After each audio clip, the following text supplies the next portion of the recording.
नमस्कार मित्रांनो, ठरलं तर मग या मालिकेच्या आजच्या प्रोमोमध्ये आपण बघणार आहोत सायली आणि अर्जुनच्या ट्रॅकमध्ये अडकलेला महिपत वेडापिसात झालेला असतो आणि या महिपतने आता अपघाताच्या ठिकाणी प्रतिमाला बघताच तो काय रिॲक्शन करणार हे आपण लवकरच बघूया. आणि मग सायली अर्जुन त्याला कसं पकडणार. तर इकडे आता प्रियाला त्या खड्ड्यात बुजलेलं असतं. तेव्हा प्रिया म्हणत असते, अण्णा सर मी काही केले नाही आहे. तेव्हा अण्णा म्हणू लागतं, ए गप्पाबाईस, एक गोळी डोक्यात घालेल आणि कायमचं संपवेला. खरं खरं सांग, तूच मला घाबरवत होती ना फोन करून, बोल पटकन. आता प्रिया मात्र जोरात दात काढायला लागते, हसायला लागते. सगळ्यांना धक्का बसतो. अण्णा आता लगेच नागोबाकडे बघू लागतो. त्याच वेळेस नागराज म्हणू लागते, तुला वेळ लागलाय का, दात का काढतेस तू. तेव्हा लगेच अण्णा म्हणू लागते, ही बंदूक उलटी करेन आणि असेच तुझे दात घशात घाले ना, मारायची बी गरज नाही गोळी.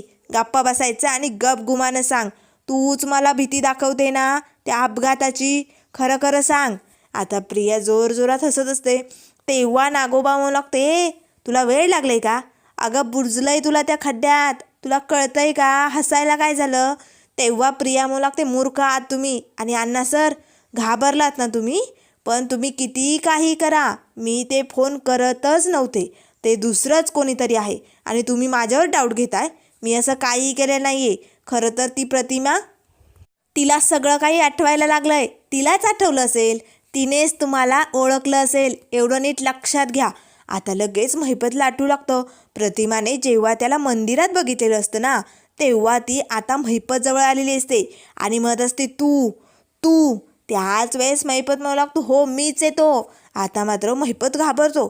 खरंच प्रिया बोलते तसंच असेल तर त्या प्रतिमाने जर आपल्याला ओळखलं असेल आणि त्या रात्रीचं तिला सगळं काही आठवलं असेल तर.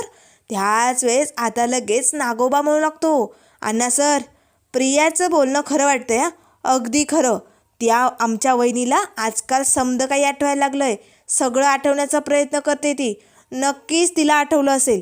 जर त्या रात्रीचं तिला आठवलं तर. आता महिपत आणि नागराज दोघेही घाबरलेले असतात. तेव्हा लगेच आता महिपत म्हणू लागते, प्रिया अगं आधीच तोंड उघडायचं आणि हे बोलायचं की का एवढं या खड्ड्यात पुरायची गरज झाली नसती. तेव्हा प्रिया म्हणू लागते, समजलं ना, आता तिचा नीट विचार करा. त्याच वेळेस महिपत म्हणू लागतो, नागराज तुम्ही लवकरात लवकर त्या प्रतिमाची चौकशी करा.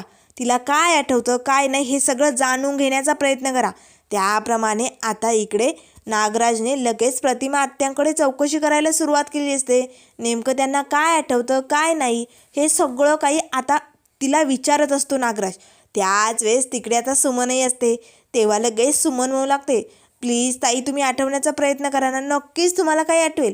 तेव्हा लगेच प्रतिमा आत्या म्हणू लागते, भाऊजी मला नाही ना आठवत. त्याच वेळेस आता लगेच इथे नागराज सोन्याच्या चैनचा विषय करतो. तेव्हा प्रतिमा आत्या म्हणू लागते, आठवलं, सोन्याच्या चैनबद्दल मला आठवलं. एकदा पूर्णाईने अर्जुनच्या वाढदिवसाला त्याला सोन्याची चैन भेट दिली होती, ते सगळं काही मला आठवतंय. आता इकडे नागराज घाबरतो, रे बापरे हिला तर सगळं काही आठवायला लागलंय.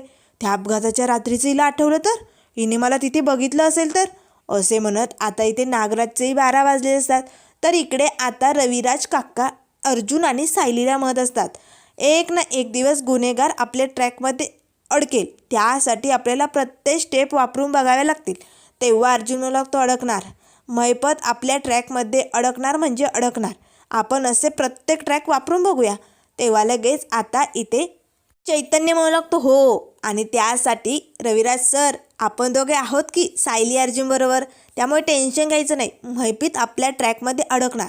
तर आता इकडे घरी आल्यानंतर सायली अर्जुनला म्हणू लागते, रविराज काकाने सांगितल्याप्रमाणे आपण महिपतला त्या ठिकाणी घेऊन जायचं, अपघाताच्या ठिकाणी, आणि तिथे गेल्यानंतर त्याला अशी व्यक्ती दिसली पाहिजे ज्या व्यक्तीला बघून महिपत घाबरेल आणि सगळं काही स्वतःच्या तोंडानं कबूल करेल. तेव्हा अर्जुन म्हणू लागतो, म्हणजे काय म्हणायचे सायली. तेव्हा सायली म्हणू लागते, आपण त्या अपघाताच्या ठिकाणी प्रतिमा आत्याला घेऊन जायचं. समोर प्रतिमा आत्याला बघितल्यानंतर महिपतची जी काही रिॲक्शन होईल ती लगेच सगळं काही खरं सांगून जाईल. त्याच वेळेस अर्जुन म्हणू लागतो, बायको सॉलिड आयडिया आहे, प्रतिमा आत्याला आपण त्या ठिकाणी घेऊन जायचं, तेव्हा सायली म्हणू लागते हो, कारण जेव्हा अपघात झाला होता तेव्हा रविराज काका तर बेशुद्ध पडले होते, पण प्रतिमा आत्यांना काय झालं हे आठवत नाही, पण हे महिपतला चांगलंच आठवतंय ना. मग आपण प्रतिमा आत्यांना त्या ठिकाणी घेऊन जाऊया आणि मग महिपतची वाट लावूया. मग कसं त्या महिपतचं सत्य समोर येत नाही तेच बघूया. आता मात्र सायली अर्जुन महिपतला कसे पकडणार हे आपण लवकरच बघूया. त्यामुळे मित्रांनो, अशाच मालिकेंच्या अपडेट पाहण्यासाठी चॅनलला लाईक करा, सबस्क्राईब करा. व्हिडिओ पाहिल्याबद्दल धन्यवाद.